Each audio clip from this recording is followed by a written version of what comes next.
Welcome to the show, everybody. This is episode number 244 of the Iron Coop Fights Movies. This episode is available on iTunes, YouTube, Google Play, and hosted by SoundCloud. I'm Kier, your host. With me on the show today are my co-hosts Emerson. Hey, what's going on? And Everett. Hey, what's up? This week, the team reviews The Hunger Games Mockingjay Part 1. I'm going to explain our rating system. On this show, we give the titles that we have watched a rating of win, draw, or loss. A win is a title that we would highly recommend, while a draw is a title we didn't love but recognize others may appreciate. A loss means we do not recommend the title. Here's the synopsis. Following her rescue from the devastating Quarter Quell, Katniss awakes in the complex beneath the supposedly destroyed District 13. Her home, District 12, has been reduced to rubble, and Peeta Mellark is now the brainwashed captive of President Snow. At the same time, Katniss also learns about a secret rebellion spreading throughout all of Panem. A rebellion that will place her at the center of a plot to turn the tables on Snow. Emerson, you want to go first? Sure. So I'm going to give this a loss. I teetered between a draw and a loss. And the reason I teetered between the two was because this is fairly accurate to the book. Like, the story being told in this movie is not all that different from the book, except for some minor things. Last week, you talked a lot about how, well, I want to see a Hunger Games movie, or I would want to see like a Civil War, like dystopian movie, not both of them somehow mixed together. And this one has moved completely beyond the Hunger Games, but what's left is some of the worst parts. I think this book and this movie become a little laughable. Some of the things Katniss is doing to try to insert her as to why she's like influencing the course of this war. As I said, there were a couple scenes in this movie I really liked, especially stuff they added that wasn't in the book. But overall, I just think that it's kind of hard to watch this without saying like, all right, this is kind of ridiculous and stupid. And I would not tell someone, hey, you got to go watch this movie. So loss for me. Everett? I'm going to give it a draw. I don't know. I kind of have lukewarm feelings about both this book and the movie. I think the third one is definitely my least favorite out of the three in terms of the book. And it's mainly for things that haven't happened yet, but for what we saw in this movie. It wasn't that bad of an not interpretation. It wasn't that bad.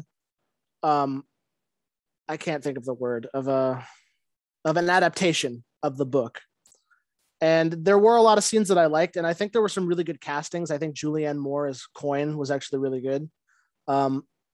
Who's the guy that played Boggs? I'm forgetting his name. Marshall Ali. Yeah, I liked him as well. I think those are both really good castings. And yeah, I mean, there's some things I like that they changed, but also some things I'm kind of bummed that they left out. But I mean, yeah, it's based a draw for me. Okay, I give it a loss. I thought that it was like there are certain parts that are interesting, but I think what I remember happening is I watched Catching Fire, kind of got tired of Jennifer Lawrence, kind of was like, I thought it was going to be more Hunger Games stuff. The second one, I mean, actually, I read the books before, but so having been kind of cool on the ending of the trilogy, once I saw the second movie was kind of lackluster, I'm pretty sure I skipped this one. And I would say that I would recommend that you can still skip this one. I also skipped the next one, so I hadn't seen either of these movies. I just think that it's just not Hunger Games. Like I just want to see Hunger Games. So this is the first one that we've gotten to that has a definitive vote. You guys both said loss. We're not like gridlocked or anything. I actually think I think me reading the books and then watching the movie is actually hurting my opinion of it because I'm so like kind of bored with it and I'm double timing it.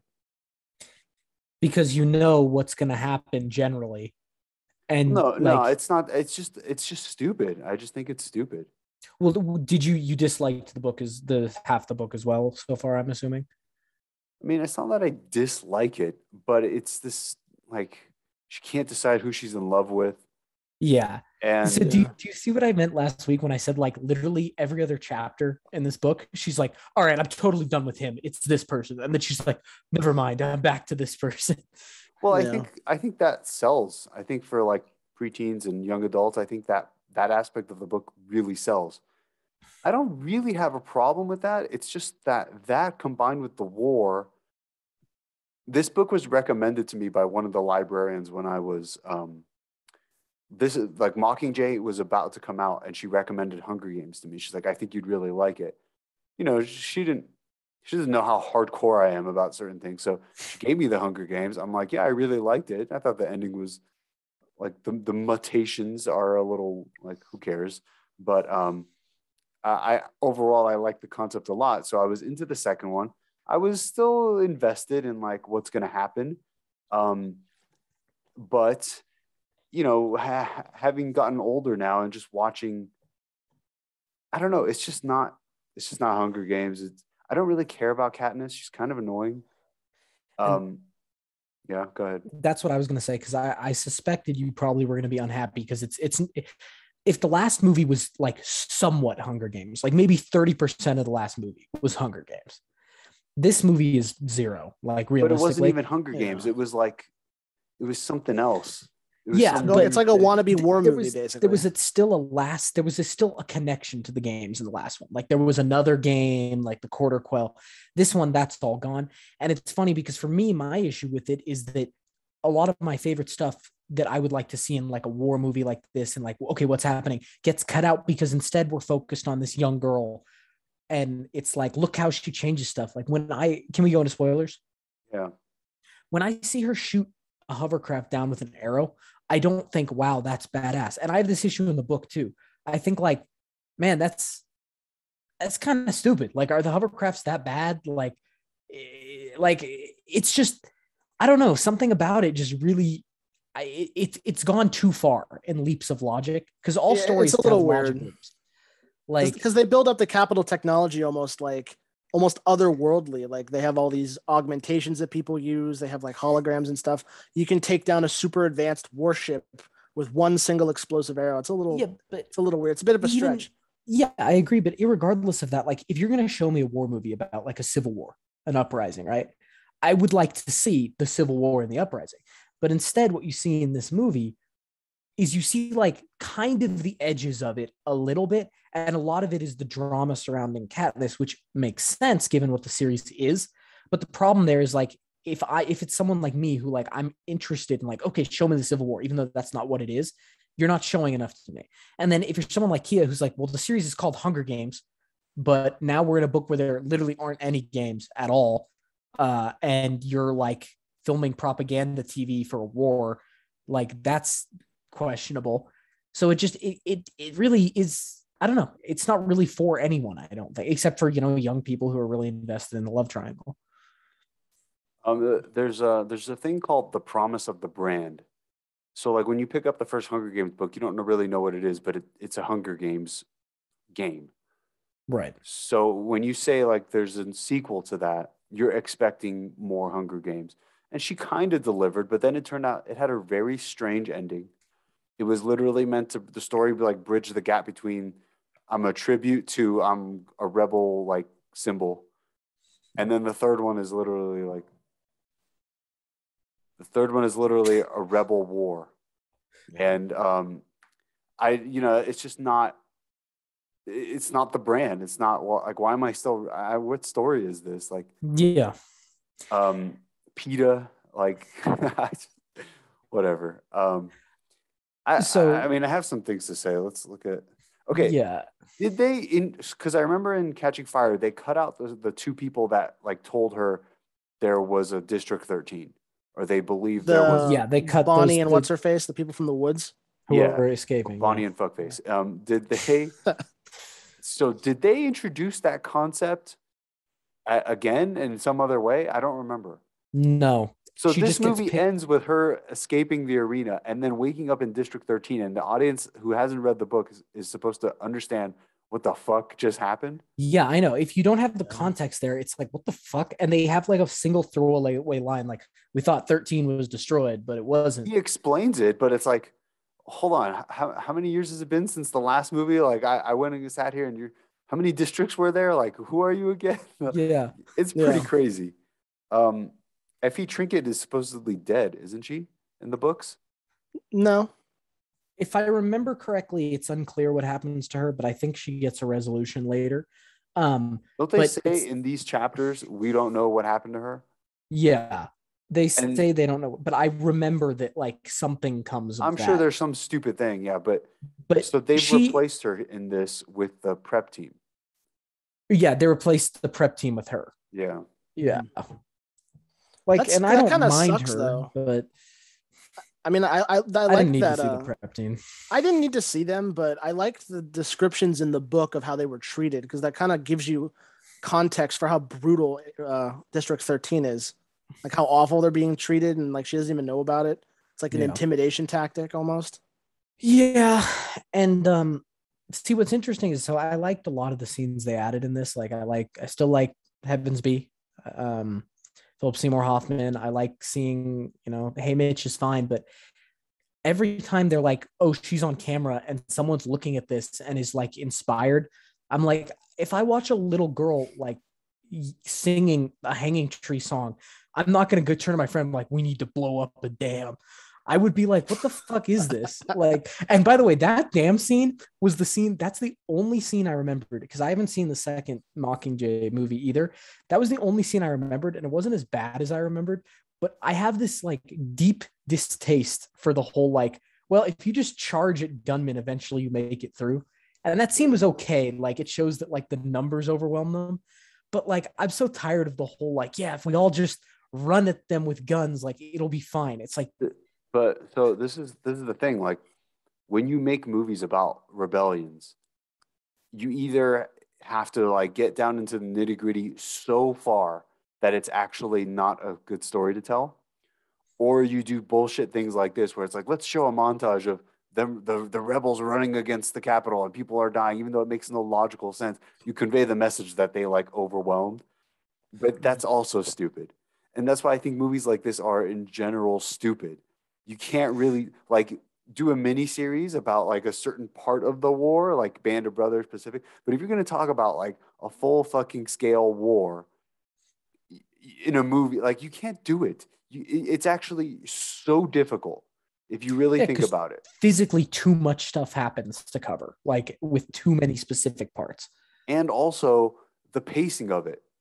Like you don't have like a first act battle and a second act battle and a third act. Like war isn't really like if you're going to really get down into like how they would overcome the dam, like it would It be would be like months. they'd withdraw. Yeah, remember who tried to do it was Dark Knight Rises, and Oh the whole time God, you're when like, they what the fuck is charge, the happening? cops charge. But Yeah, remember, they were all like under control and hiding out, and like they were trying to yeah, show that people were resisting by drawing yeah, but chalk bat symbol. Like this is what I'm saying. It doesn't work. You can't really tell this story in a miniseries. You could pick one piece of it, and that's it. Like for example, in Band of Brothers, they get to Hitler, but Hitler's not there.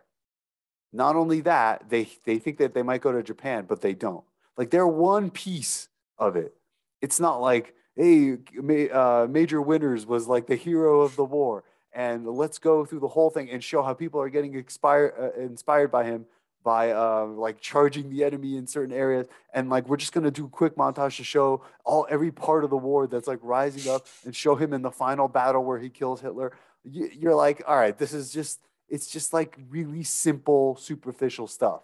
yeah, and That's exactly what this whole like movie is. This whole yeah, and I agree. That's why I give it a loss. And like that scene in District 7 when first of all they all like run and for some reason only half of them die with the peacekeepers and they I don't care how long you've spent among trees, nobody's climbing a fucking tree that fucking fast, dude. okay. Oh yeah, Nobody. let's talk about their plan there. This is this is Marvel level of writing. Okay, here's the plan.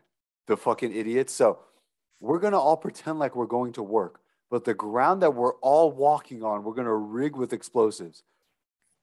Where are we going to get these explosives from? I assume they have like a limited amount.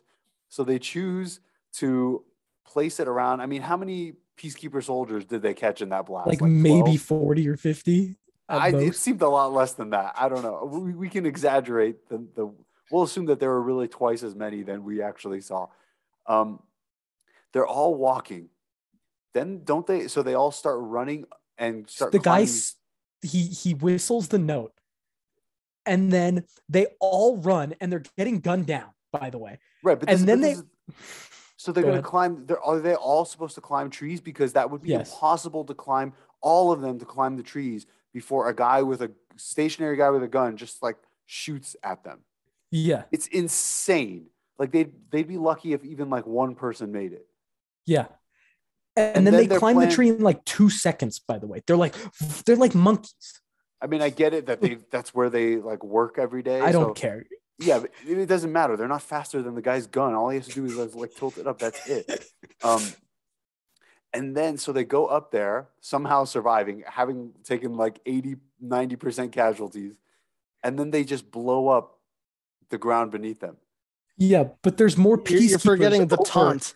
You'll burn with us, and then they do it. Yeah, but there's more peacekeepers. Yeah, so like, why even climb the tree at that point if your slogan is just kill yourselves? Like, but like, what happens if like they they didn't get on the trees? Are they gonna blow up the whole place? Like, not everybody was gonna make it. Like, you would know that right away. Like, a large majority of us are not gonna make it up the trees. So this is a suicide bombing.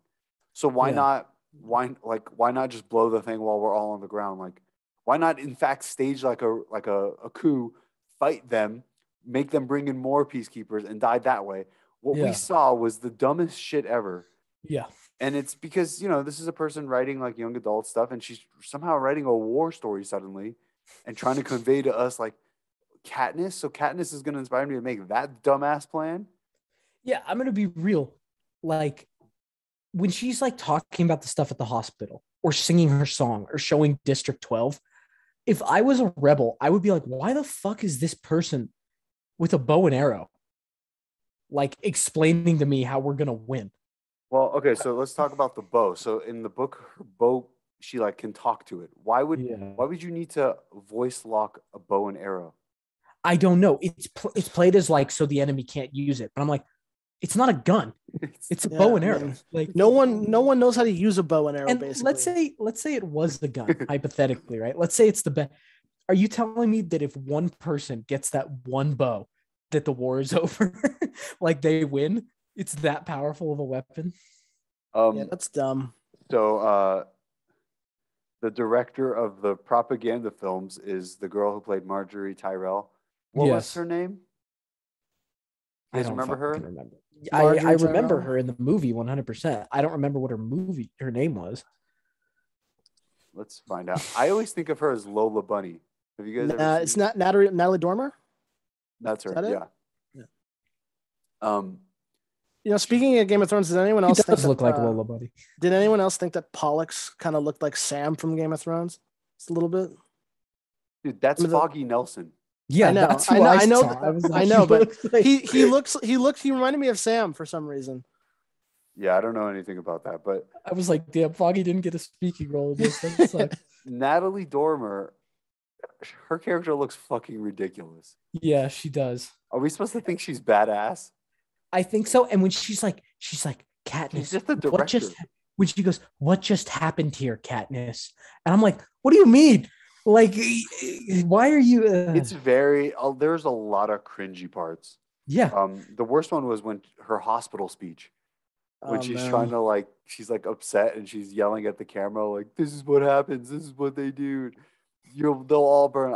I had to look away. I was like, "Shut the." Yeah, I did too, because it's like it's not what actually happens.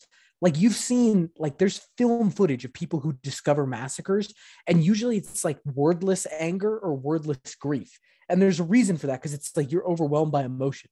You don't like turn and go, "The animals, we must rise up," and like it's just dumb. But if I pitch that story to you, like this girl becomes like the face of the rebellion, they go to war, you might think, okay, he's got something there, but when you actually think about, okay, what are the scenes going to be like where she inspires people? How are they not going to be cringy? It's almost like she can't say anything. She could only do it by actions. That's it. Yeah, you got to show it, not tell it. Like you have to show her being heroic. You have to show her being inspiring. If you over-explain it, it's cringy. The weird thing is the book and the movie, like they almost understand, because they say we can't like tell her what to say. It has to be natural. But then it becomes still about her telling. not showing, where it's like, okay, show a montage of her like visiting the people in the hospital, show her fighting, show her that she's there, and just have her say something like, we'll never give up or something. You don't have to like make a full out speech and a slogan and like, it's just too much. Just off the top of my head, like if they wanted to do something, and I think they do kind of do this, have a bunch, they should be like splicing together footage from past Hunger Games and like image like blah blah blah, like 14 years old, like like interviews with victors, like they did that in the book. Yeah, sure. I was 15 when they took me, whatever. Like that's effective. Like look at how horrible they were. Look at what they've done to us. Not the girl being like, like with the goblin scream. Yeah. I've also had enough of her, Jennifer Lawrence's crying face. I think I said it on the last one, but like her hysterics.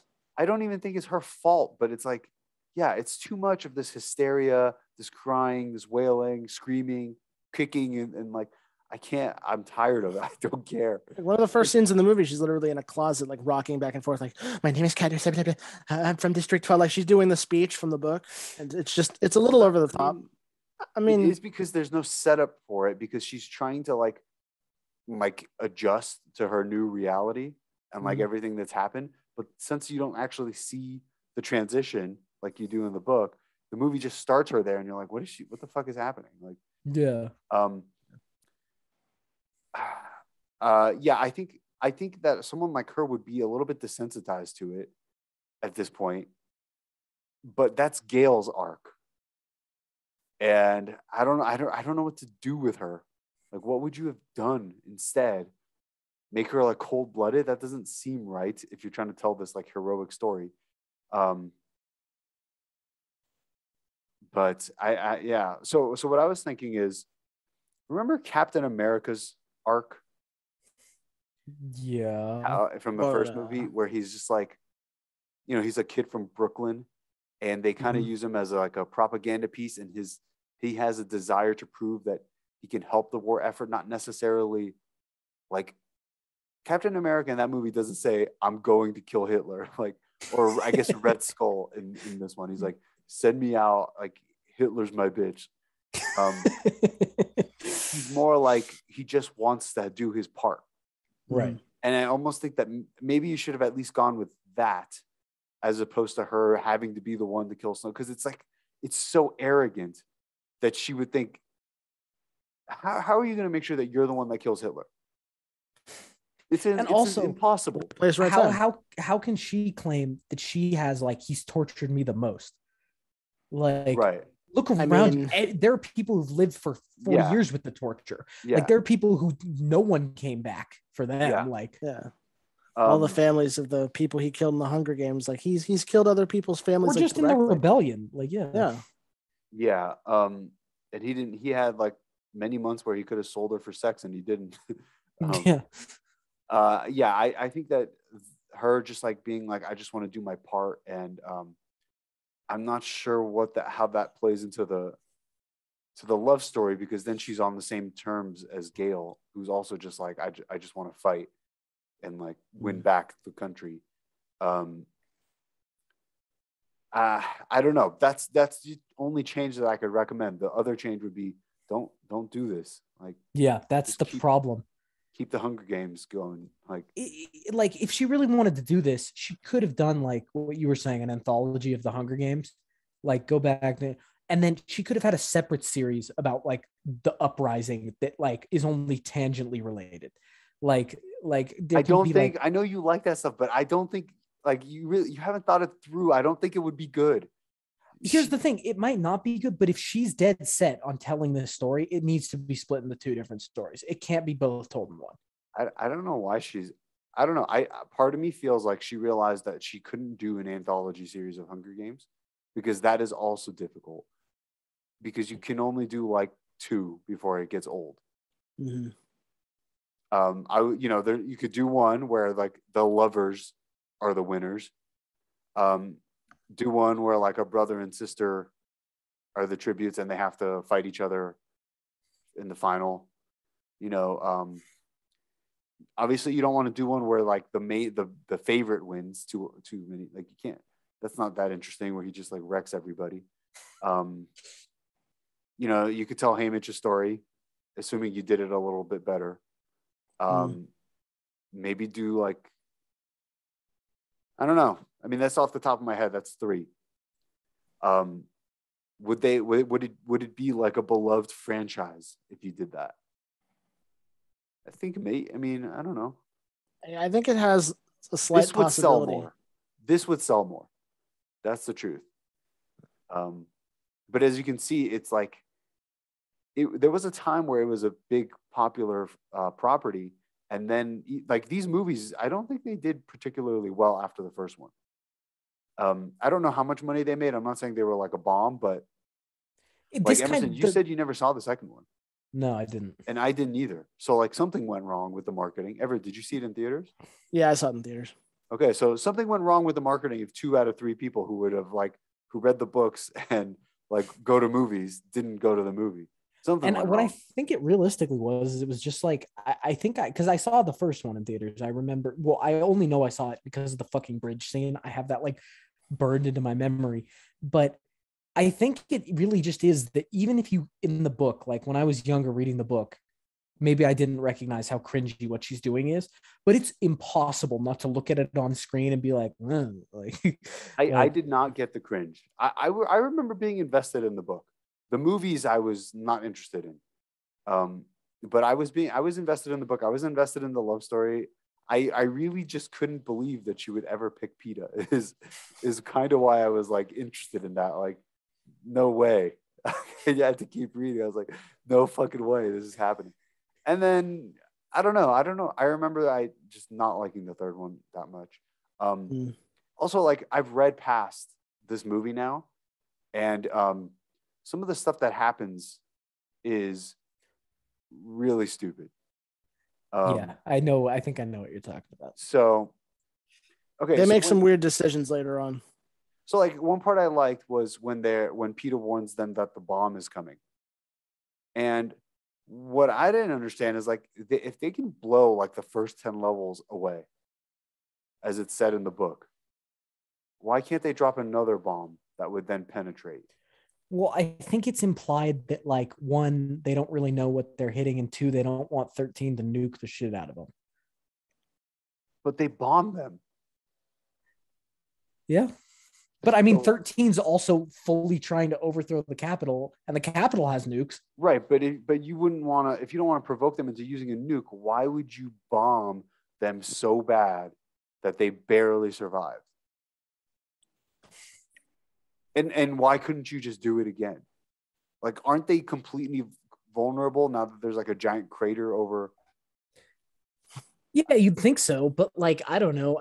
At one point in the books, the Capitol loses air superiority, basically completely. So, yeah, and then proceeds to send infantry in without air support from the rebel side.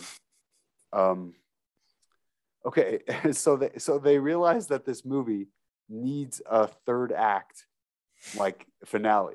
So the bombing isn't. So Katniss sitting in her room as they go to save Peta isn't enough for them. So they have this 0 Dark 30 sequence. Yeah, the raid on the tribute center. Where they're looking for Osama bin Laden. I didn't mind it, but I'm this is tonally all over the fucking. That's what I'm saying. Yeah. That's a cool, if I saw that in a different movie, I'd be like, oh, this is a cool sequence. Something interesting is happening. But the fact that I went from young girl who's fighting in a tournament to bombing of a building to a hardcore rebellion to nukes being armed to them doing a 0 Dark 30 raid. I'm like, what the fuck is happening? To me, it's all over the place. The biggest tonal shift for me is those stupid rebellions where it's plot armor rebellions where they're just, they're winning with stupid tactics and it's meant to be a fist pumping moment. Yeah, they got them. Where you're okay, this is kids shit. Yeah. Because a real rebellion, they'd be getting murdered and shot in the head frequently. Yeah. And they show pieces of that, but you compare that to when they're charging the dam, and it's in The Dark Knight Rises, it's real and gritty, but then they're shooting at the cops. There's not a drop of blood, nothing, it's kid gloves. And then you go into the 0 Dark 30 where it's we're going to kill someone. We're aiming down the sights. You're going to see blood shots, blood splatters. And it's tonally those don't jive to me because I'm like, I don't believe you. I don't believe that you're having a scene like this where somebody could die or like they could all die on the raid somehow. It's like, no. I didn't mind seeing I think in the movie they make it stated more clearly that Snow lets them go. Yes, in the movie it's very clear that he's like, no, you guys. In the book, I think it's Gale later who says, like, they had all of their guns trained on us, but they didn't shoot. Yeah. That's like after, like actually kind of a lot after, like once they've already settled with Peta and stuff. So I like that in the movie. But that's the kind of shit is like, I want to see maybe more of that back and forth type of chess match between the two sides and not so much like just generic like the district's uprising. Other than to put in your head, like the capital is desperate, they do almost nothing. Yeah. I almost thought like she would be seeing people like wearing certain color armbands to represent certain districts, like all the districts coming together to like unite and like people from different cultures and like meeting them and these people from that district and but different like, tactics, different wars almost like. No, it's like it's basically District 13's guards fighting, and then the other guys are just like they're just sitting on their districts, I guess. Basically, yeah. I mean, what's to stop them? Which in reality, a couple of them would be like, "We're on our own. Fuck all you. Don't ever come by us again." Yeah, they would balkanize. It would be like, okay, districts 3 and 4 are doing their own thing. These districts have formed a confederation. This district's annexing this other district, like. And so there's not a whole lot of discussion just now in the book as I'm almost to the end. They're just starting to now have conversations about what would replace the capital. And I'm like, well, if you're going to tell this story, like I kind of need to understand how are they not going to be in the same position? Like obviously not at first. 3 or 4 generations later, how are they not going to be the capital again? Like what safeguards are going to be in place? Is it just because the good guys won? And then they try to tell you like District 13 is not the good guys. And I'm like, well, yeah, because you have to be pretty vicious to win. So how are we going to reconcile that? And Katniss is just like so oblivious and kind of immature about it, where she's like, no, I won't let myself be corrupted. Like this is what Peeta would have done. And I'm like, Peeta wouldn't have won the war. Like, what are you supposed to do? District 2, because I think in the next book, District 2, like, they attack District 2 because they're still with the capital. Every other place rebelled. They chose not to. Like, you got to do what you got to do. Like, this is, I mean. It's war. Yeah, I don't know. Like I said, these stories are way harder to actually write. So we get to see Annie. Annie was a victor, right? Mm-hmm. Yes. So is she out of her mind because she won? Like she has PTSD? Is that? I'm pretty sure that's said at some point. Like she watched. I think she watched her district teammate get its head chopped off. I think that's what it was. And that inspired her to victory. Well, no, they said. I think it was that they said she was like the strongest swimmer or something. Like she didn't win on combat. So that could have been like the story where it's like the brother and sister or something like that. Maybe she's the one that chopped his head off. Like, I don't know, something interesting. I would rather see more Hunger Games stuff. Anyway, she's pretty plain looking compared to Finnick. Do you think that maybe there's some type of comparison there between Katniss and Peta? Like to show like they could be a compatible match? Do you think that the story is trying to? I didn't really take that. It's interesting, but then he becomes mentally unstable. So he's the star. She's like unstable and kind of plain. And Katniss and Peta are the same couple essentially. It's just the genders are reversed. It's the same couple. Really? I didn't really think of it like that. I mean, do you disagree with what I just said? Well, think about it. Like Finnick's sort of like portrayed as like the ladies' man. He's really attractive and he's like a fan favorite at the Capitol. He could have any woman he wants, but he chooses to have her for some reason. In Katniss and Peta's relationship, he loves her, but it's not like she's not Finnick. Like I don't think she's ever described as like hot, sexy, attractive. Like she even says like I'm dressed up to be girlish and stuff like that. Like, I don't think it's the same Doesn't dynamic. the girl from the Capitol or from District 12 say that she's like the most admired and everyone thought she was the best? And doesn't everyone always say how handsome Gail is and how like she could basically have Gail anytime she wanted? She could really have anybody. I mean, they don't say that, but that's the truth. Like she's a star. She's an absolute superstar. And then there's Peeta. It's not that different. In fact, it's almost exactly the same. The only difference, as you said, was like he is like kind of known for having sex, and she's not. But also, like, I think there's like a very significant amount of time where before she even starts to really love Peeta, Finnick and Annie have always been in love from the minute you hear Not about true. He even says that she grew on him. That's what initially tipped me off. He says, like, yeah, she was just kind of there after a while. Do you guys remember that? No, I don't remember No, that. I don't remember that. No. What the fuck, you guys? I mean, In the I don't know book, where he says this? Is this in the second book? I'm sure it's in the third book, I think. I don't remember that. It's not in the movie. I don't even know where to look for it now. He 100% says that. Maybe I was thinking maybe when they're in the bunker and she goes to hang out Or with he's him. like teaching her how to tie knots and stuff, or that the noose. Possibly. I don't. Okay, I'm kind of curious about this. You guys go. I'm gonna do I think I'm gonna try to search her name in the book, Annie. Annie Cresta. Okay. Well, okay. So moving forward, while could. Kia does his research to show us this, the other thing that's interesting is in the book, like Kia was saying, they make an effort to show you, 13 is not all that good. The movie doesn't really put that in there. So I'm suspecting in the next movie, it's going to like suddenly be like, oh, they're also evil. Like really heavily in the next movie. I'm betting that happens. Okay, who's going to be evil? Probably District 13 in the next movie, because the book, by this point in the book, there's already been several things like 13 is not your friend necessarily to Katniss. Well, yeah, like it's your ally, but like they don't have the greatest interest in you. And I think that this movie didn't really put that across. So I'm assuming in the next one, it's going to be just like full, like they're bad. Look at all the bad things they're doing. I mean, like by this time, Annie right away, Finnick, I ask. No, a long time passes before he adds, she crept up on me. Okay, never mind. I take it back. Is that not Peeta? Is that not their exact relation? It's like, it's telling you, it's foreshadowing. They're meant to be like a comparison couple.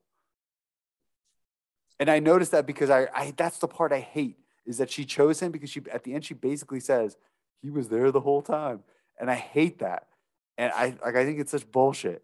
And I never caught that the first time I read it, that they tell you the ending right there. That's who she's gonna pick for that reason.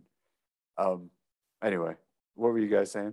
I was saying that like by this time in the book, they kind of they in the book at least they heavily hint to you that 13 is really not all it is to be. Like the way they treat the makeup team, like all their rules and regulations, the things that the Coin says to Katniss in her speech, the subtle things they say, like even in the movie they try to say like everyone could be replaced and stuff like that. But what do they expect from 13? That's not really my point. It makes sense, but my issue is that the book tries to take pains to set up throughout the book that 13 is not necessarily this good guy. And that is building, I believe, towards the end of the book to make it like track a little more some of the things Katniss does and some of the things that happen. The movie has not put that up. So I'm guessing that the second one is going to suddenly try to make 13 evil to prepare you for the ending. And that it's going to come off as like further whiplash. I haven't watched part 2 in a long time, but I know what happens at the end of the book, and I'm eager to rewatch some of the stuff. Ending or like the ending? The action ending, like the stuff that happens between now and the end of the movie. Yeah. No, I'm not going to say anything. I'm saying like I'm eager to see what they did with it on screen again, because I remember not liking it at all. I'm curious about some of the shit that I read and how they're going to show that on screen, because I don't think it's going to play well on screen. When Peeta chokes Katniss, her face is fucking hilarious. Like her eyes, And Jade's like shaking her head at me like, you have no heart. I'm like, this is really funny. And then Peter's like jerking around in the chair.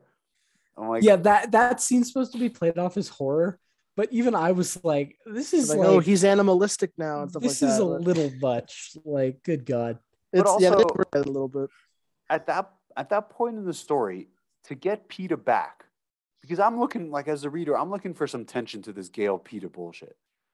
Like, she needs to pick someone. This is crazy. She can't keep doing this. Gale's in love with her. She either needs to say I love you or like no. And if Peta's gone and she's like mentally moved away and like making out with Gale or whatever, like you gotta, like, you have to choose. And there's no fucking way she's choosing Peta. Like, you know that. And even if she and Gale don't see eye to eye, like they grew apart, then it's like she should end up with neither of them. But like, come on. I always thought that'd be an interesting ending where like she doesn't end up with either person. Like, Well, you know what I'm gonna say, that she probably should have died. But yeah, we know the classic Kia moment. Oh, you guys, I have this crazy idea. What if the main character dies at the end? The classic. Yeah. So when by the time you get Peta back in this part of the story, I'm ready, like, either be with Peta or be with Gale. Like, you brought Peta back, so it's like you're gonna But be that's with not Peta. what happens. It's Yeah, now he's like continues mind to controlled. Peter, yeah. Like, oh, give me a fucking break. Like, this is one of the worst tropes ever. Even in the Avengers movies, people are like, yeah, Hawkeye is mind control. Like, we fucking hate that part, but whatever. The people at 13 are such fucking idiots. I don't remember if they even mentioned it at all, but like you see on TV, especially in like the movie version, where Snow basically like twirls his mustache, like, you don't think I don't know what's going on, haha. And then like they let you get all these prisoners out. The first thing I'd say is, okay, something's up. One of those people is definitely not what they seem. Let's vet every single one of them. Instead, they just let them in and give them immediate attention. She almost dies. I mean, Like, look, in the book, it's not explained, but when Snow is talking to Katniss and he's like, it's what you love that will destroy you, Katniss. Like, I'm like, all right, maybe we should like think about what he's saying here, guys. How about the fact like- that they actually thought Peta was worth rescuing? I think they rescue a bunch of people, don't they? They rescue the victors. They rescue Joanna. They rescue him. Well, They're not worth rescuing. I took it more as like they technically aren't, but the idea is that one, they need, like, he's helping them, and two, the idea is that like Katniss is gonna break if they don't get him out. Mm. You don't need Katniss either. Yeah, but the book isn't gonna do that. Like, you got to acknowledge the reality of the book. It's crazy that they invaded the Capitol, and to get They could Peta. have planted a bomb. Honestly, they could have destroyed Snow. Throughout these 3 books, Well, President Snow is probably the biggest idiot ever. Like, he'd had so many opportunities to just squash this, and it's almost like he wants to lose. He just keeps fucking up. well, of course he wants to lose. He wants them to rebel. That's why he doesn't give them enough food and like kills their children every year. Yeah, and that's what I love about the Fucking District idiot. 7 rebellion scene before they do the tree shit. Like, so a bunch of districts are in rebellion. You're in District 7 that is not revolted yet. And the loudspeaker's like, quotas have been doubled. Any failure to meet your quota will result in summary execution. And it's like, oh, we lost 7. Who could have seen this one coming? Like, when you're poor, ultimately all you want is to have a place to live and to be able to like raise a family. Like, that becomes kind of the only reason you exist. So if they give you no way to like they give you homes for free, which is kind of a weird thing. Like, they assign you homes, but they give you absolutely no way to like move up or down at all. And then they take your children. So imagine, like, 75 years is a stupid number for this to have gone on. If you really think, just imagine someone my age, 30 years old, okay? I'm born. As I grow up, I'm watching like everybody's siblings and older like family members. Like, every year somebody in my fucking neighborhood is killed. Like, it's not a large population. There's not a lot of people. I know everybody, and they get killed as I grow up again and again. And by the time I'm 15, for 15 years, I've watched them like murder, and I've even had my name in there multiple times. By the time I'm like 20, 25, I might have already like married and had a child of my own and realized like and watching like other people's kids die, and as my own child is born, and even if we go even just like 5 more years, and I'm starting to see like some of the older people I knew who had kids, and now their kids are being murdered. Like I'm done. I'm done. We're fucking fighting. Like it's over. You know, it's insane that it would go on for 75 years. It's so fucking stupid. Whatever. It's so dumb. Maybe Whatever. it's just like me maybe it's me doing bad math in my head, but how would that system even like work for a stable population? Like how many people killing enough people that well, think about okay, that's where I think I'm screwing up. How many people do you think live in District 12? Like just on average? They say it's a small one. Yeah. It's a small one. They say like a couple thousand, but Everett, they're only taking 2 a year. Yeah, I know, 2 a year, but for 30 years. Yeah, but more people are being born, Everett. Yeah, but that's like obviously no one's getting reaped when they're 3 or 5. Right, but my point is that 2 people dying a year is like totally normal. Like that's just I guess that's just me screwing up in my head, but like, and it's a weird system. The point is that you know them, like you would know those people, and you would watch them get murdered. Right, but statistically, the Hunger Games are not decreasing the population. Like they're not depopulating. No, I'm not saying like decreasing the population, but like slave labor is. That is probably. Let's say you have like 60 people or 70 people within the age range to be chosen for the Hunger Games.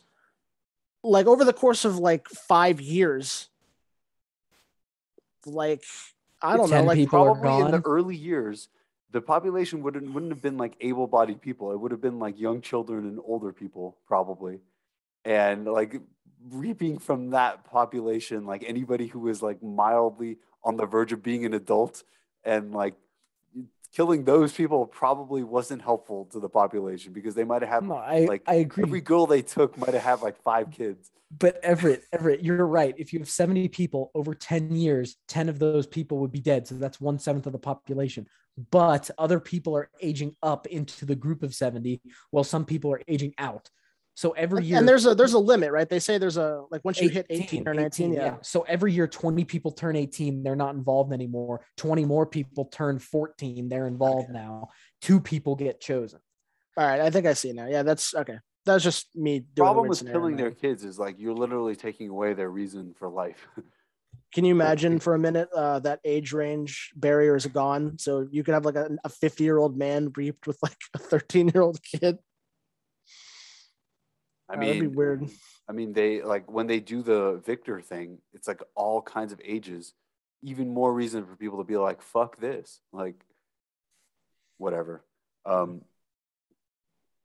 Because winning the games is actually one of the good things that could happen to you. And even that they the whole thing sucks. Like every aspect of it is awful. It's like, then why do I exist? I mean, wouldn't it make more sense to have everybody's name regardless of age? Maybe like the age range could be like 70 is the cutoff. But if you only do it to kids and teenagers, when you hit 18 and you're just done, I mean, it makes sense to feed them. I mean, if you live in a good district, like you really don't have anything to worry about. Like you live in District 1 or 2, like the career states, you don't get chosen. Like you're basically, you go work and you're living on Easy Street for the most part. I mean, it would be something that I would feel like I might die, but I have a chance at winning the lottery and becoming like, you know, like I was a cage fighter. And I know that didn't mean that I might die, but I might have died. So like, okay, so you raise the stakes up, you know, let's say my life is a lot worse than it is.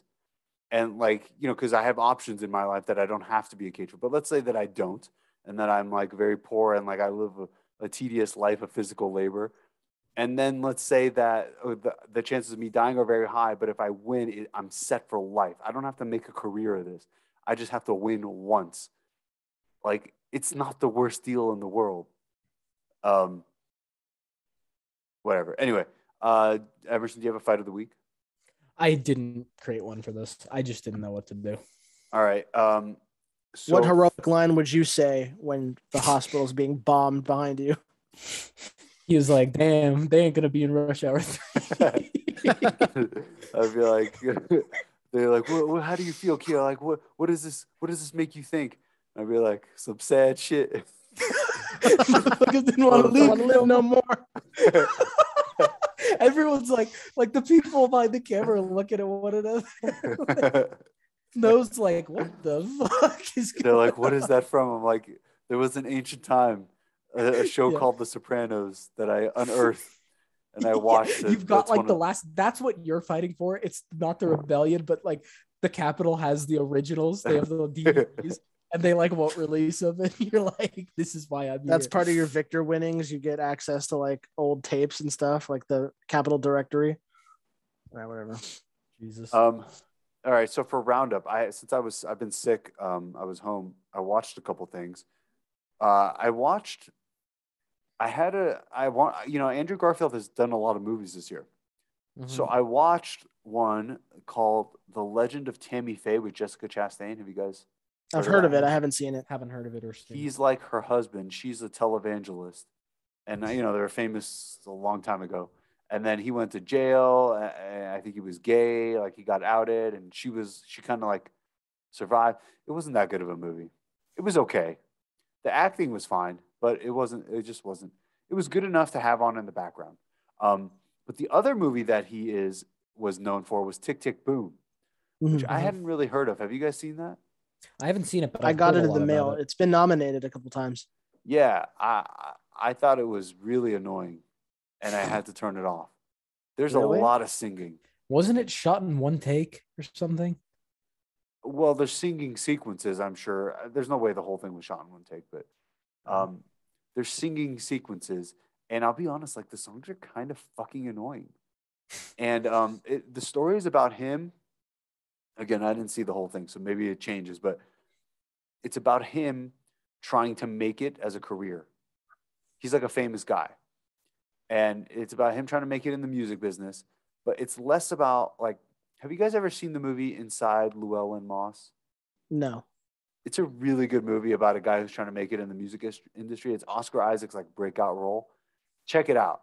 But it's really about him and how he's kind of an asshole and he's a drifter and like it's kind of funny. It's not really about like me and my career. It's about the guy. This one is so far the whole movie is just about him being like, I want to be a famous musician. Like it's literally just them harping about like how they're gonna make it, and it's kind of obnoxious. It's not really about him. It's about his like ego and his dreams and all his friends are like, wow, I wish I got that job, and he's like, oh, it's my dream come true. And like they sing about that for a long, and then he's like banging drums and like at one point Jade is like, can we turn this off? This is kind of annoying. Because she wasn't really watching. She was on her phone. But I was watching. And, like, I wasn't, like, I understood what they were trying to do. But it was annoying. So I did turn it off. This kind of reminds me of that movie that came out a couple of years ago. What was it? It was, like, about the movie industry. And there was a lot of singing. It had Emma Stone in it. And La La Land? Yeah, La La Land. That kind of reminds me of that a little bit. That was better. Because that was about the characters and not so much about the career. Again, I didn't see the whole movie, so maybe it does become about him. But so I couldn't get into that one. I watched all of Squid Game. Really? What was that? Have you guys seen it? Nope. I have, yeah. I really liked it. It is stupid in some parts. They're making a season 2. Yeah, that's one of the things where it's like he's the fucking Mockingjay at the end of the series. He's gonna rebel. And like, no, just take your winnings and fuck off. Like, if you want to make a season 2, then make a second round of games. Season. Yeah. New season. This is exactly the Hunger Games problem. I know, and it's crazy because I have a friend who's Korean, and she was like, "They're gonna do it again, and it's bad." But they're not gonna do it again. It's gonna be like that's what you mean. They're gonna make another season. Like a sequel, not another. They're not doing it again. They're making a sequel, and she was like, "It's not going to be good." I don't like. Just make another Squid Game. It's all. Did you watch it dubbed or subbed? I watched it dubbed. It was fine. Okay. There was a lot of controversy about it at the beginning. Why? Because apparently, like the dubbed version, like they're saying different things than like what they're supposed to be saying. And then if you watch the subbed version, it's like the actual translation that's like correct. It was this big thing, like you're missing context, like words are different. Like what people are saying. Whatever. Yeah, I wanted to mention something to you. You've kind of opened my third eye a little bit about Star Wars over the last few days. Like with the last nail being that video you sent us today of the I don't guy even doing remember. I just see funny shit and I send you it. sent us the video of the black guy with the eye doing the spin, The 360 no scope. the 360. Now every time I see something about the Mandalorian, about Boba Fett, it's just like I kind of groan now, like this again. Like I'm analyzing it now. It's like such weird shit. If you hired me to make the stupidest show ever, I don't think I would have come close to what you got. I don't think I could have. I can't think like that. Like to give a guy those motorcycles and then to give him that scope and then to make him be like 360, like turn around and one thing is the Gamorreans. Mm-hmm. I don't really remember them because I barely paid attention, but I guess they're the only ones that died in the battle. Yeah, I think And so. some people are upset about that. Like, because they died, like they talk? No, they like screech. They don't So say they're words. just there the whole Yeah. show, the whole series, I guess, and they get like fucking like knocked off a cliff or something, right? They're kind of useless. Like they're portrayed at the beginning when they're introduced. Like these are the only two guards that stayed loyal to Jabba when he died. So now we're gonna hire them, and they're gonna be loyal to us. And then they're pretty useless bodyguards for like the majority of the time they're on screen, and then they just die. Like, but yeah, like no one dies in that last sequence. They got two massive ass droids shooting at everybody on the street, and they're all just running. You can't kill anybody if you're constantly trying to set up the next series. Yeah, because everyone can come back for their spinoff. Gaming. I've meant to mention this before, but I have the new Pokemon game. Yeah. Arcturus. Arceus or something. I don't know. I can't get into it. Jade loves it. Didn't you say there's like an abhorrent amount of dialogue in it? Yeah, but that's been the case for like the past 3 or 4 games where it's just like they don't let you skip the cutscenes. Like it's like, don't you understand that it's not all kids that are playing this? Well, yeah, it's people that have been playing Pokemon for like the last 30 years. But people say that it's like, oh, there's a lot of hand holding. And I'm like, there's not even that much hand holding. There's just stupid dialogue. And I have to click through it and it's like slow and I can't like get through it. It's just nonsense. Most of it is just pure nonsense. I gotta be honest, like there is an aspect to it that's fun. Like when you're roaming around and you see like loose Pokemon out in the wild and you're like, oh, that's cool. That's about all you can say. I think every other aspect of the game pretty much sucks. They made a new version of Arcanine, which is my favorite Pokemon, and they made him like he looks like a fucking idiot now. I don't I don't even know what the new. Yeah, I kind of stopped playing. I still have not Sword and Shield. I think I have Sword. I like that one, and that's where I stopped. I didn't even play the DLC for it. And that one was just okay. Here, I'm gonna try to share my screen here. I like Let's Go Eevee. I mean, just because it was a recreation of the look what they did to Pokemon. him. We can't see it. Oh, there it is. Now it's up. Oh my god! What did they do? Oh my god! Like, why would you do? You got to show the comparison because, like, just seeing that. Here's a normal Arcanine, like. And he's cool, you know, and like his like Growlithe, the version he evolves from, I'm like, yeah, like those are my favorite. But fire types are like one of the weakest types in Pokemon. So I'm like, oh, now that they're making new games and they're kind of giving newer versions of them, I'm like, they need to do something with them. Give them like a second typing. So that new typing, he's like a rock and fire, which means that you're double weak to water, which makes him even like less viable.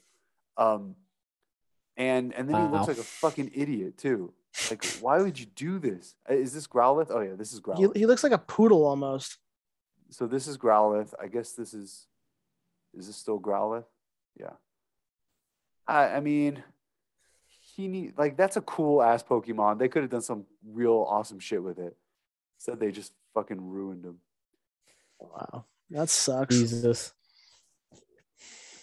Yeah. Wow. So like the interesting thing about this game is that it's kind of a prequel. So there are like no gyms. that I'm aware of, and they barely like the Pokeballs are different. You can sort of see in that picture. It's oh fuck, it's my touch screen. You can see like they're holding Pokeballs that look slightly different. Um, and then there's this task where like, oh, in order to rank up as a trainer, you have to catch a certain amount of this type of Pokemon, or you have to witness this Pokemon do this move like 10 times. And I'm like, this is so grindy. And Pokemon has always been grindy, and that's okay. But um there I don't want to like I like to treat them like pets. Like I like to pick one and then train them. But now you want me to catch like 40 of them. I hate that. That's Pokemon Go is like that too, and I don't like that. Yeah, I was gonna say, isn't that exactly what Pokemon Go is? You should be strengthening them through battle, which Pokemon Go doesn't have that. And so I just don't. I'm not a big fan. Um, is that Garchomp or what? I heard like because you said like you can encounter them in the wild. I heard like one of the selling points is that you can like they're like violent almost, like they attack you, Yeah, they are. It's cool. and That you don't part have to is you don't cool. have to stay in like the like that camera angle. You can like walk around and battle your Pokemon. Yeah, it's cool. Having said that, like they need to they need to stop making everybody a 10-year-old boy. In this one, they say you're 15, but you still look 10. Um, like let me play as an adult and make the game like I don't know. They just keep printing money with it though. That's the problem. Yeah, What is this? Is this the Arcanine version? I'm okay. I mean, like, correct me if I'm Awful. wrong. Didn't they kind of stop making new Pokemon games, and they're basically like rehashing the old ones? Well, this is a new one. Okay. They're still making new ones, but this is like the newest one that. Yeah, these all have new typings now. Um, I forget the name of the one in the middle, but that looks that 3D Typhlosion. rendering is something else. He's like he's a dark fire, I think. Um, I forget what the owl one is, but it looks a lot. The owl one used to be grass, like Yeah. this. This is what they are now. I Hmm. don't know. Yeah. Anyway, Okay. so that's it for gaming. Did you guys see the Jurassic Park trailer? Yeah. I don't care. Yeah. It's just like, that other I don't know movie what was so bad. they're trying to nostalgia bait so bad. Which movie was bad? The last one, World. I never saw the World. last one. What was it Jurassic called? We World. reviewed it. Did we? Oh, then I must have watched it. Well, there were two. There was Jurassic World. There was the reboot, and then there was the sequel. Yeah. I've seen World, and then Jurassic there was World, this- like state, and now it's the Jurassic World Dominion. there's like Extinction or something. I don't know. I just remember the ending to that one was like the worst. There was something about it that was so bad. I don't even remember now. Well, But, they set all the dinosaurs free. They're like, now we got to live in the but new it world. was especially stupid. There was something about it that was like, wow, this is bad. All right, let's go to news. Oh wait, did you see that? You might have this in news. Did you see Better Call Saul got its announcement for the last season? Oh no. Oh, I did see that. I thought there was a trailer, but yeah. Oh. I like that show, but I'm also like, is this even canon? Because he's doing a lot of shit that, like, I don't know. You think you would have heard about in Breaking Bad? Yeah. Yeah. It was a good show, though. If you kind of pretend like Breaking Bad didn't happen a little bit, like just a little bit, it's not a bad show.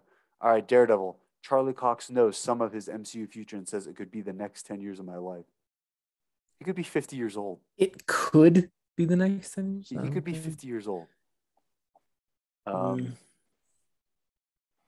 Yeah, I mean, this isn't real quick. I just thought like 10 years is just to point out how old he is. Yeah. Kraven the Hunter movie adds Man of Steel actor Russell Crowe. This is kind of outdated. It's now been basically confirmed, as far as I'm aware, that he's going to play Kraven's father. Ah, okay. Interesting. Okay. So who's going to actually be Kraven then? Is there speculation? I mean, they said it was Aaron Taylor Johnson, Oh, which I don't like. yeah. But if it's its own universe, I guess, whatever. Cody Smith McPhee was reportedly offered the role of Chameleon in Kraven the Hunter. Who's this guy? Looks familiar. He almost was Spider-Man. That's a one. No. He's in Ready Player One, isn't he? No, that's Asa Butterfield. No, I said Butterfield's Ender's Game, not he's the not young everybody. Nightcrawler. Oh, okay. I guess he was in Power of the Dog. I haven't seen it though. Chameleon is a shapeshifter. He was forced to decline due to a scheduling conflict. Okay. So he's hunting the chameleon, it seems. Fantastic Four star Toby Kebbell shares regrets about playing a goofy Doctor Doom. I didn't think he was that bad, you know. He's more like an Eldritch horror in that movie, if I remember correctly. I think we were a victim of bad leadership and organization. I mean, in charge, not people creating and working on set. So there were unfortunate things in Hollywood. You can't ever speak ill, and I'm not doing that. I'm just saying, while I was there was a lot more that could have been done to make that a better thing. There's fans for it. I truly believe it. I truly believe Doom is an awesome villain. He's an excellent villain, and the kind they always just do something goofy with. It's a shame. I honestly feel that way. I wouldn't have gotten into it thinking, this is going to be another terrible movie. I thought they had that. Doctor Doom has a... Oh, sorry, continue. Now go on. Why that effort wasn't put in, I don't know. But yes, I know none of those people will call me back to work with them. So the truth as I see it is that more could have been done by the powers that be. So I truly hope that someone does create a great version, because dude, he loves the word truly. I'm a big fan of the Doom character. He's awesome. It's like a weird rant. Yeah. It feels like I didn't think he was that bad, but whatever. Doctor Doom has the potential to be a really amazing villain in the MCU because he's like the perfect blend between technology and sorcery. Like he's like really intelligent. They have to do him right somehow, but he kind of give him a Disney Plus show. Yeah, make him do the twirls instead. The last 3 episodes will be like Doctor Doom's estranged brother. So you guys, I have this comic. I might have even donated it at this point. I'm not sure.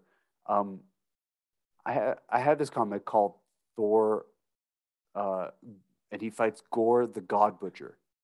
Yeah, you guys read that? Either of you read that? I've heard of Gore, but I've heard of it. Yeah, it's a cool concept. The story is a little weird because it's like time traveling Thor. There's like an old Thor and a young Thor, or some shit like that, and Gore is like traveling through time to try to kill everybody. Anyway, Gore was kind of a cool villain. It looks like Christian Bale is going to play him. And the god Bast is going to appear. Okay. Which is, Black Panther's god. Mm-hmm. So it seems like Gore might be killing like all kinds of gods. That could be interesting. It kind of reminds me of God of War a little bit. But with Taika Waititi at the helm, stands to reason that Bast will like make a joke and then just be killed off. And that doesn't sound as good to me. Mm. Okay. Do you guys think that Kevin Feige had a talk with him after and was like, "Listen, we like your thing, but we're gonna like help with the writing a little bit because you can't just fucking kill all these characters as a joke." I don't know. You can't make everything a joke. I mean, I'd like to believe that happened, but I don't actually think it did. Like every time we see Taika Waititi, he's like, I'm the shit. Like everyone loves me. Maybe I'm stuck in a. They want him for the Thor stuff. They probably want him for like Corrigan Meek and that type of banter, and they want to keep that alive through the whole film. But are they? If you judge Ragnarok, I mean, you have to assume Bast is going to die in some comical way. Do you think Kevin Feige would have a problem with that? I don't know. I don't know because something. He didn't care what happened in Thor Ragnarok. Yeah, like I was gonna say, like maybe I'm stuck in an echo chamber with who I talk to about this stuff, but I know, like everyone I talk to, no, not you guys. I know a lot of people that really like Thor Ragnarok, and more often than not, when I see reviews of it, it's people that are really liking it. Yeah, they just say it's funny. They don't think about it and beyond that at all. You don't really see the people that like us or like the people that we point out on Reddit every once in a while that really like analyze it and see how shitty it is. Because people that care that much about movies probably don't care about movies like Thor Ragnarok. I mean, yeah, but like, do you think Disney really cares, especially with the stuff they've been making? I don't think they care about anything but the money. But does Kevin Feige care? Because he keeps allowing shitty movies to be made. And I'm like, this, like, we just heard this, like, he's going to be killing other types of gods. Like, that's a really cool concept. This is how we used to feel about movies when we read, like, news bits like this. Like, oh, this could be something interesting. And then you go into the movie and it's just like nothing. There's nothing to it at all. And it's just like throwaway gags and like characters gone and wasted. Well, yeah, you can kind of put the pieces together from the past. Like, yeah, it's a cool concept, but you know what's going to happen when you stick it through the Disney grinder. Like, But it's also not. It's, also Taika Waititi, because he doesn't care. Like, I like him as a director. Like, I like Jojo Rabbit, and I like him as an actor. Like sometimes, but I don't know. Like, I think we all agree he did an awful job with Thor Ragnarok. I don't think he should be allowed to do the next one. Or if he is, I think he should have serious help. it's interesting because, like, that, because if you recall, Thor Ragnarok wasn't initially going to be Taika Waititi's movie. They even had a different logo that was going to be more like Viking heavy metal type stuff. And then they got delayed a little bit, and then they changed it. Like, there was rumors that Thanos was going to appear in it, and they changed a lot of what it was going to be. Yeah, and it became something that we don't even know. I don't know. Yes. I just can't get all that. It's a big change, especially from the one that came before it. You watch Thor: The Dark World; it's a completely different tone. Well, people didn't like that one either.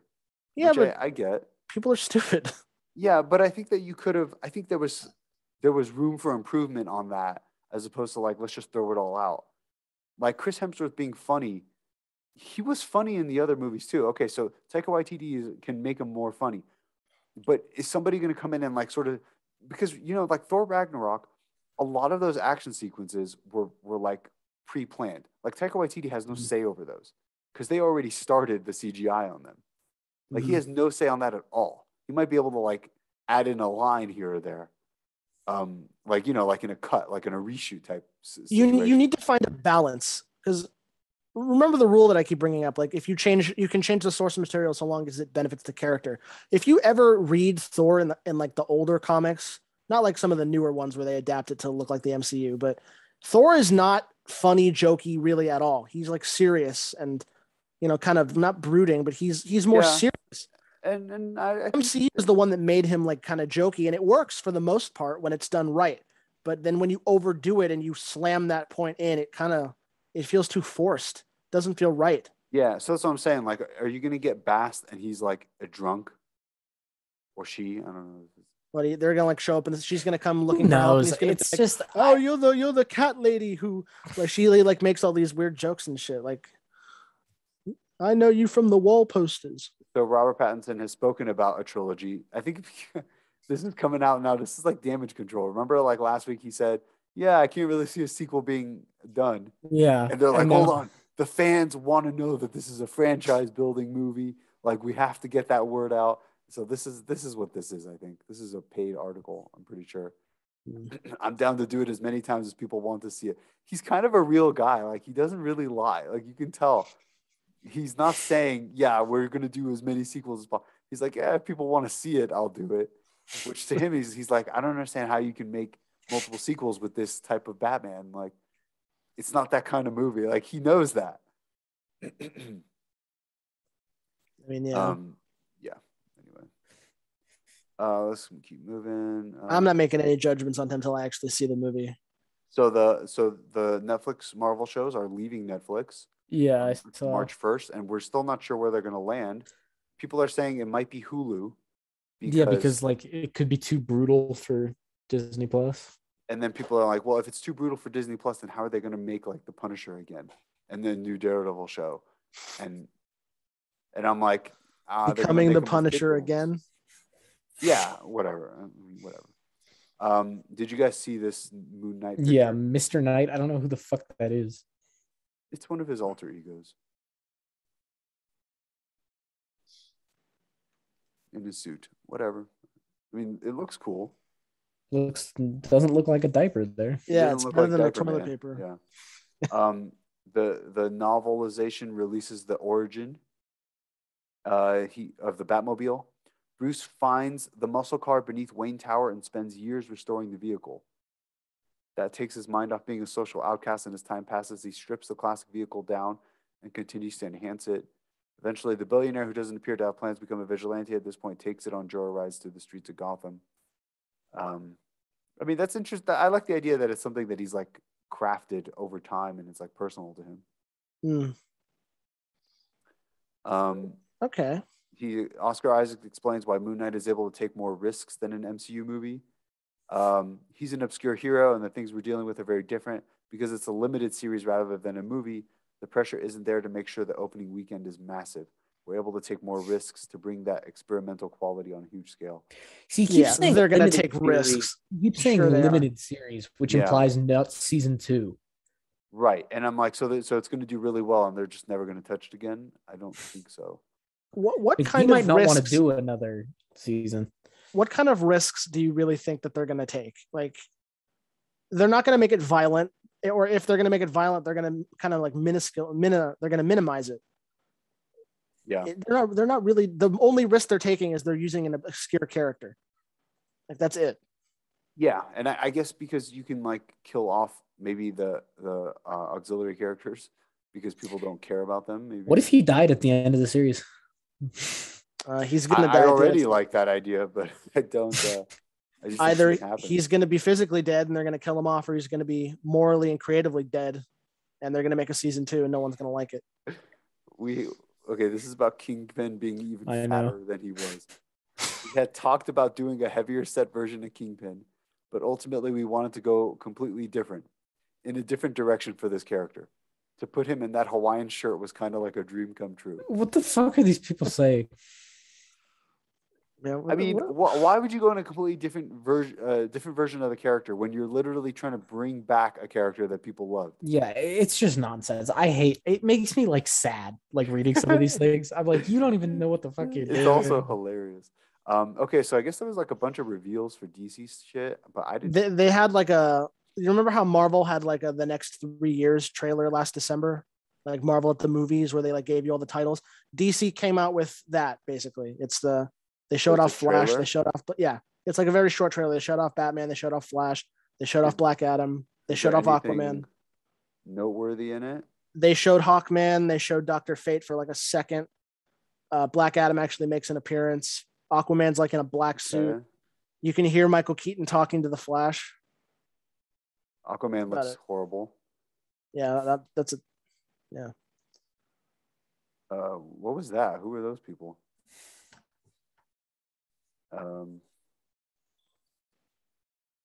Okay. I mean, there's Dr. Fate, right? Mm-hmm. Dr. Fate doesn't have any eyes, apparently, if you freeze frame on his face. Who were these people? I don't know, but I think they're probably like Black Adam people or Flash. So I thought this was a little interesting. 5 Kingpin stories Marvel Studios needs to adapt.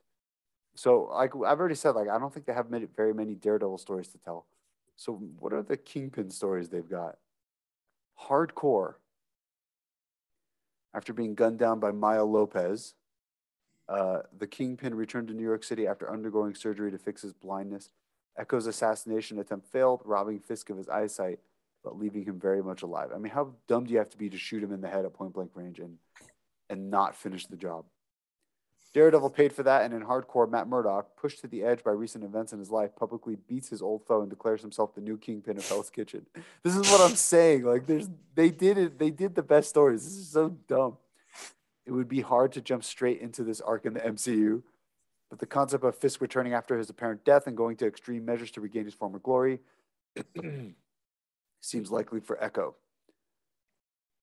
Yeah, that seems like probably what they're going to do, because what else are you going to do? What? Summoning Ghost Rider? Using an ancient scroll, Fisk summoned Ghost Rider and gained control of the spirit of vengeance himself. Needless to say, this is all the markings of being the perfect way to reintroduce Johnny Blaze. This is the perfect way, huh? Wow. These guys are... That Ghost Rider has been trapped and held for several years means Marvel Studios can address his absence and pit the anti-hero against Daredevil in what we can only imagine would be an epic battle. Johnny would eventually break free using his newfound freedom to make the guilty pay, starting with Fisk. And then he gets his own Disney Plus show.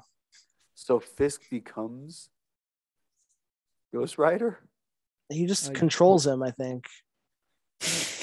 Teaming up with Daredevil. This is probably what's going to happen, honestly. They're going to like have to work together. Is Daredevil wearing a tank top? He's fighting the Klan. He became a white beater. Hell's Kitchen came under fire from a couple of villainous billionaires looking to remake New York City in their own image. Despite hating each other with a passion, Matt Murdock and Wilson Fisk were left with no other choice than to put their differences aside to take down a major threat of billionaires. The group was made up of Bullseye, Rhino, Crossbones, Bullet, and Stiltman. Stiltman, that bastard, he's back. Now they got to bring in Big Wheel for Spider-Man to fight. Rhino, Crossbones. Okay, whatever. Dude. Rhino's a billionaire? Fuck. Yeah, how are they're billionaires? Like, think about that. That's fucking insane. Stiltman invented stilts. The Crossbones that we knew from Civil War was not a billionaire. Stiltman never gets off the stilts. Even when having sex with his wife. He was born with like 5 he's like, you wear stilts too. Battle with Spider-Man. I just don't see that happening. I don't know. They did it in Into the Spider-Verse, and I liked it there. Let's not overdo it. The Kingpin is a mobster. He would try to kill like people that Peter is, his loved ones, but he has no loved ones left. So I don't really see how that works, but Devil's Reign. We're not suggesting a direct adaptation of the story, as there are far too many moving pieces. However, the prospect of William Fisk becoming mayor, that's not bad. Didn't they do something like similar to this in the Netflix show? He didn't become mayor. He like comes out and becomes like a public figure that's like respected, and I think mayor is a good idea. There was also that arc where Norman Osborn becomes president, I think. Mm-hmm. Like, that's not a bad way for these like criminal guys to go, these like street level criminals, because it makes them way more formidable. Like, Spider-Man can't fight America if Norman Osborn is president, So, but if he's going to be shot in the head, he's not going to run for fucking mayor. Blind mayor. So not a whole lot of. I thought there was going to be like maybe some hope there, but fuck this fucking shit, dude. I want to see him fight Stiltman. Yeah. It's like, who reads this and is like, this one is one of the top 5. All right, Everett, you got your Game of Smartass this week? No, I'm waiting for the next episode, our final one. So do you guys want to do the next one sooner rather than later? Like middle of the week or something. Yeah, Wednesday. Yeah, that works. Because I just have to read like 50 more pages and then watch the movie. So okay, do it in a couple days. Cool. All right. I think we will leave it at that for this one. I'm gonna go watch the title fights. I will see you guys later. See ya.